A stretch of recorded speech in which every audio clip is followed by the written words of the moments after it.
Hello, in this short video I'd like to show you how to make a triple input AND gate. So the circuit diagram is here and the circuit is here. The components I'm using is first of all a bipolar junction transistor NPN. BC547 is the designation, also known as a 2N2222. The collector, base and emitter symbols here. One buzzer, two 680 ohm resistors and a NAND chip CD4011BE. 9 volt input, 9 volt power input, and then 3 actual signal inputs. So the chip is wired like this. I'm not going to go into it, but I will show you it here.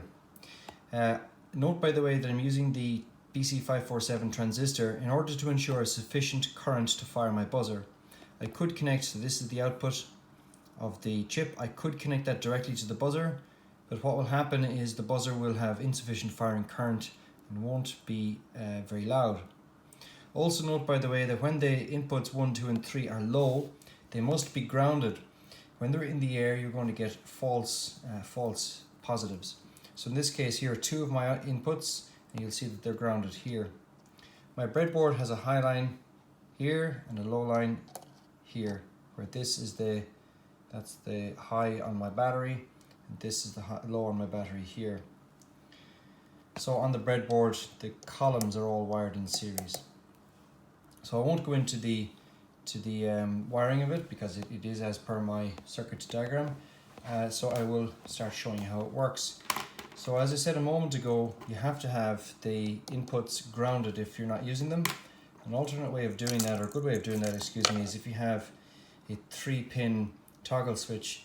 So that allows me to toggle between, so the center one is common, so I'm going to tie one of those to high and one of those as an input into the chip, and then the green I'm going to tie to low.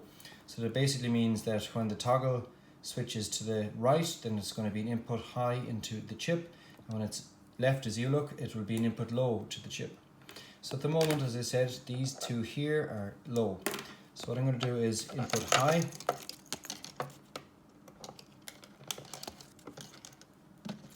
toggle switch,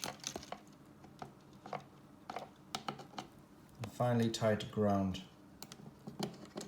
Alright, so we have A and B and C are low. So I'm going to go A is high. You can see as I did that, I'm getting a false positive. B is high. So A and B and C were high. Once again, so A is high, B is high, and now C is low. So toggling it again.